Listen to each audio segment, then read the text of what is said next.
Wala pong sinakop na lupain yung Israel po. Binabawi nila. Baliktad po kasi ang kwento sa mainstream. Sa totoong kwento, ang lupain po ng Israel na napakaliit na nga po, hindi man dapat nga yan. May mga parte pa ng Egypt, Jordan, at Saudi Arabia. Ang dapat, lupain po ng Israel, the promised land. Alam ba ninyong ganon? Napakaliit na nga. Gusto pang i-divide. Gusto pang kunin ng mga Palestino. Iyan ang bigay ng lupain na yan, mga kababayan. Hindi lang po kung sino, na basta lang minana sa kung sinong tao ang nagbigay ng lupa, the promised land, yung may gawa, may lalang ng langit at lupa. God Himself, mga kababayan, na nagbigay ng lupa kay Abraham. Yan po ang biblical story niyan, mga kababayan. Pagkatapos, baliktad ang kwento po sa mainstream media. Ayun din yung nakuhang kwento ni Ilyana Atienza.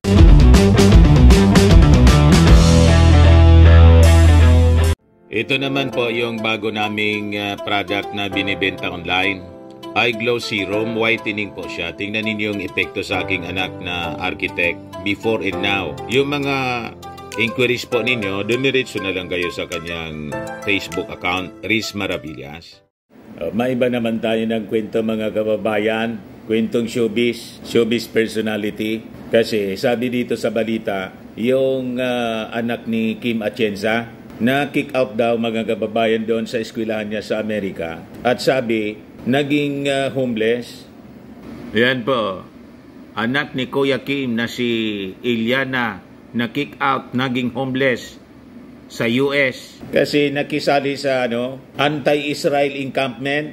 Panig siya sa mga Palestino. Yan kasi, mga kababayan, nakisawsaw dito sa napaka-sensitibong issue sa buong mundo, ang away ng mga Palestino at ng Israel. At saka, yung isa pang kwento rito, unahin ko na muna ito siguro kasi patay na pala po, sumakagbilang buhay na po si Carlo J. Caparas. Ayan po, mga kababayan, si Carlo J. Caparas.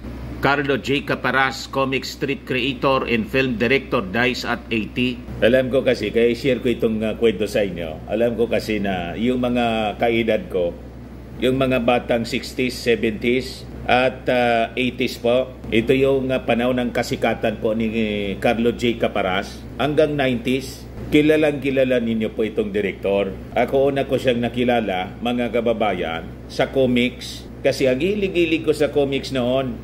At isa siyang national artist, kaya lang ninolify po ng Supreme Court yung mga sikat, mga kababayan, na comics character. Yung Panday, alimbawa, Carlo J. Caparas po ang creator niyan. Ang daming mga pelikula, mga kababayan, blockbuster siya. Sa direksyon po, sa sulat at direksyon ni Carlo J. Caparas. Kaya medyo nalungkot din po tayo kasi isa ako sa tagahanga nitong napakabantog na writer noong aking kabataan po. So kahapon pala siya namatay. May 25, he was 80 years old. Matanda na rin. So hindi man po minention kung ano yung cause of death. So ang announcement po galing sa kanyang anak, si Pete Caparas. Sabi niya sa kanyang post, isang mananalaysay na kwento ng buhay, nilalabanan ang antok, nagsusunog ng kilay sa kanyang taglay na brilyo, mga obra maestrang nobela kanyang nabuo. Panday, Pieta, Elias, Paniki, Bakekang, Totoy Bato, ang ilan lamang sa mga ito. Sa larangan ng comic, siya ang naghari, naging bahagi ng kultura, naging yaman ng lahi. Totoo po, mga kababayan, yung mga na-mention na mga karakter, mga kababayan, sa comics, lahat ko yun nasubaybayan po. Pag sinulat po ni Carlo J. Caparas, nakapila po tayo sa market noon, mga kababayan, kung saan usong-uso yung pagbabasa ng comics at sa mga pelikulang ginawa, mga kababayan, ni Carlo J. So according to Pitts, Caparas was also celebrated for his work as a director, artist, and writer who created beautiful stories. Siguro kayo na mga nanonood sa akin na mga kaedad ko at mahilig din sa comics at movies, noong mga 80s, 90s, malamang magbibigay din ng kalungkutan mga kababayan sa inyo itong balita ng pagkamatay ni Carlo J. Caparas. So sabi ng kanyang anak, subalit buhay ay sadyang may wakas. Pack up na direct, oras na ng uwian, hayaang kasaysayan ang umusga sa iyong mga obra. Salamat Direk Carlo J. sa mga dibuho at istorya. Mga istoryang nabuo sa bawat tipa ng inyong makinilya. That you will be forever loved, cherished, and honored by all of us. Sa iyong wake mga kababayan, magsisimula bukas Monday, May 27 sa Golden Haven Memorial Chapels and Crematorium sa Las Piñas. Kasama sa mga naging pelikula mga kababayan ni Carlo J. na kanyang ginawa ay ang babaeng hinugot sa aking tadyang, kamagong, kambal na kamoo, madugong inkwentro, ayaw matulog ng gabi, hiwaga ng panday, and chabit. So, nagi siya pong national artist. Pinangalangan siya as National Artist of the Philippines for Visual Arts and Film ni dating President Gloria Macapagal Arroyo noong 2009. But it was nullified by the Supreme Court in July 2013. So yan po mga kababayan ang malungkot na balita sa pagkamatay ng magaling na comic strip creator at saka direktor ng pelikula. Ngayon, balikan natin yung anak ni Kim Atienza po. Ayan po, mga kababayan, yung sabi dito sa balita. Maganda din pala yung anak ni Kuya Kim. So sabi dyan, Kuya Kim nagsalita na matapos makick out, maging homeless ang anak sa US. Sa University of Pennsylvania pala siya, mga kababayan, nag-aaral at napakabata pa.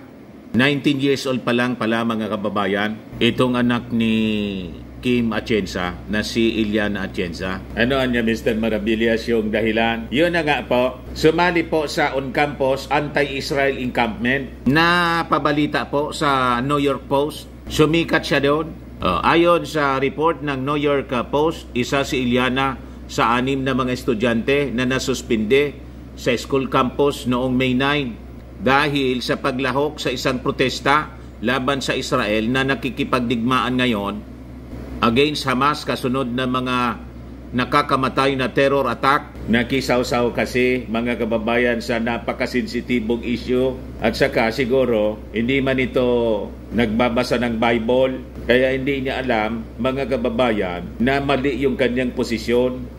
So sabi rito, base sa ulat, sumali ang anak ni Kuya Kim sa protesta dahil kontra ito sa kanyang eskwelahan na may financial ties sa Israel. O diba?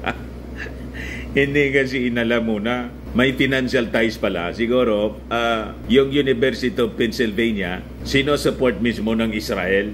Bukod dyan, pumirma si Iliana sa isang kasulatan na nagpapakita ng suporta sa mga Palestinians na nakikipaglaban upang mabawi ang kanilang mga lupain na sinakop ng Israel.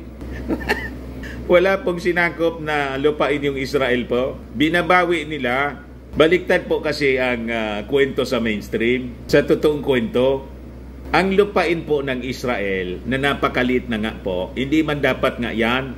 May mga party pa ng Egypt, Jordan, at Saudi Arabia. Ang dapat, lupain po ng Israel, the promised land. Alam ba ninyong ganon? Napakaliit na nga. Gusto pang i-divide. Gusto pang kunin ng mga Palestino. Iyan ang bigay ng lupain na yan, mga kababayan. Hindi lang po kung sino, na basta lang minana sa kung sinong tao ang nagbigay ng lupa, the promised land, yung may gawa, may lalang ng langit at lupa. God Himself, mga kababayan, na nagbigay ng lupa kay Abraham. Yan po ang biblical story niyan, mga kababayan. Pagkatapos, baliktad ang kwento po sa mainstream media. Ayun din yung nakuhang kwento ni Iliana Atienza, kaya sumama siya.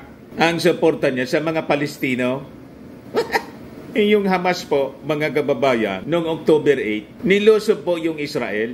Kaya kumbaga, there is a raging war ngayon kasi gustong ubusin ng Israel yung Hamas. Pag hindi nila ubusin yung Hamas, hindi man po matatapos ang problema dyan. Noong pagpanahon, may utos yung ating Panginoon sa kaaway ng Israel na ubusin, hindi man po ginawa. Hanggang ngayon po, kaaway nila. Against ninyo yung kwento, mga kababayan? So sabi dyan, sa interview ng NBC 10 via KWY radio, sinabi ni Iliana na nawala na siya ng akses sa universidad. Ibig sabihin, hindi na siya pwedeng pumasok at kinuha pati ang kanyang dorm. Seka, di ba minalas? So, homeless siya. Nakatira siya sa dorm. Pinaalis siya doon. I do not have any family to go back home to here, sabi po ni Iliana. Dagdag pa ng anak ni Kuya Kim, when the university fails to protect its Palestinian students, we create a freedom camp. When the university ignores us, disciplines protesters, and denies us a space to host teach-ins and movie screenings, we continue. The only threat here is the power of the people in the students we have standing behind us. Binandira naman ng Washington Free Beacon ang isang Instagram screenshot mula sa post ni Iliana na sinasabing biktima siya ng administrative violence. I live on campus. The university has barred me from entering. In other words, the university has made me houseless, sabi niya. Patuloy niya, I am also an international student. The university knows this. This is their weapon.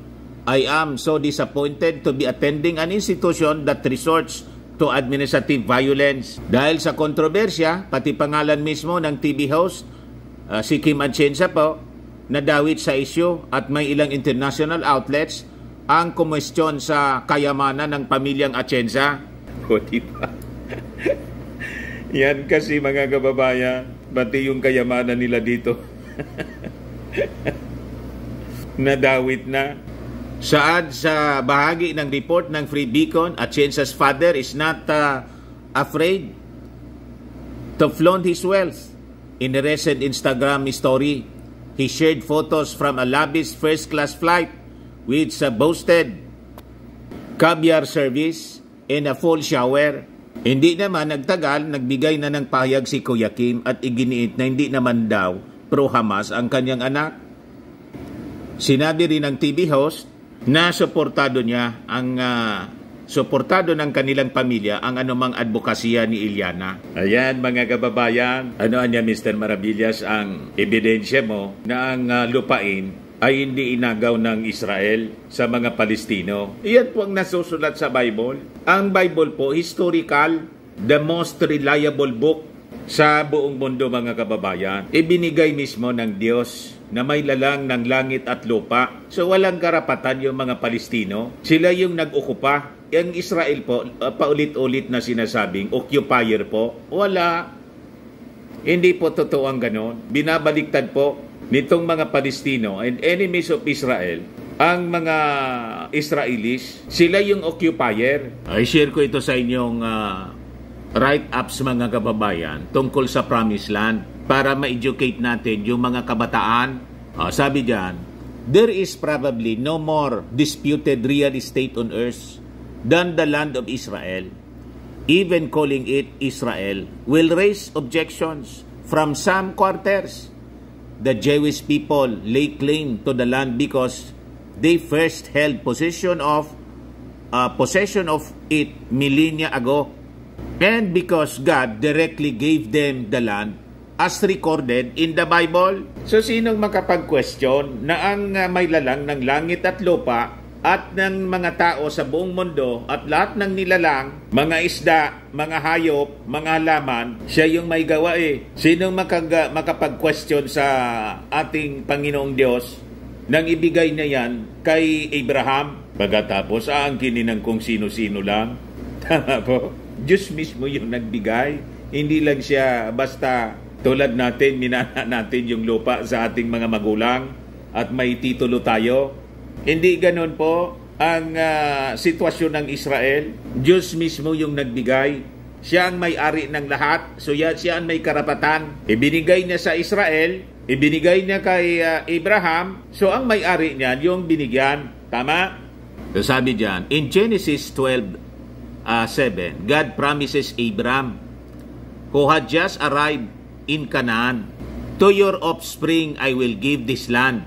later in Genesis 15, verse 18, God expands on that unconditional promise. To your descendants, I have given this land from the river of Egypt as far as the great river, the river Euphrates. Yan po nasusulat sa Bible. Then, in Genesis 17 verse 8, God reiterates the promise to Abraham, adding that the land gift is irrevocable, the whole land of Canaan, where you now reside. As a foreigner, I will give as an everlasting possession to you and your descendants after you. God later repeats the promise to Abraham's son Isaac sa Genesis 26 verse 3 to 4, and Isaac's son Jacob sa Genesis 28 verse 13, whose name God later changed to Israel. Yan po ang history, biblical history ng Promised Land. Yun, napakaliit na nga lang po. Kasi di ba dinisper sila, kaya naging wandering Jew sila for almost 2,000 years. So in the millennial kingdom, mga kababayan, ng ating Panginoon, babawiin yan.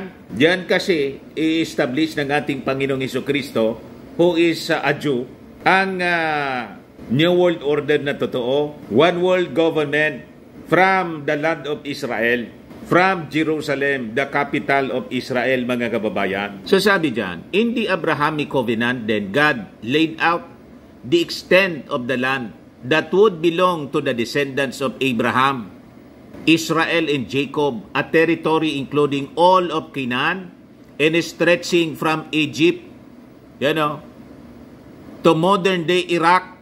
Several centuries later, when it came time for the Israelites actually take possession of the Promised Land, God again spoke of the vast area from the Negev wilderness in the south to Lebanon mountains in the north, from the Euphrates River in the east to the Mediterranean Sea in the west, including all the land of Hittites. Sabi sa Joshua chapter 1 verse 4, so sabi diyan, the promise of land belonging to the children of Israel is permanent. Even when Israel was expelled from their land, which has happened twice in history, God promised they would return. Ganon ang history po na totoo. Kaya yung claims po ng mga Palestino, itong Hamas, in all the enemies, the Arab countries, baseless po. Ang may karapatan sa lupa po, ang Israel po. Kasi ang nagbigay ng lupa sa Israel, yung may lalang mismo. Ang Diyos Ama, ang nagbigay, siya yung may-ari ng langit at lupa at ng buhay natin. Sinong pwedeng kumwestiyon yan? Tama pa?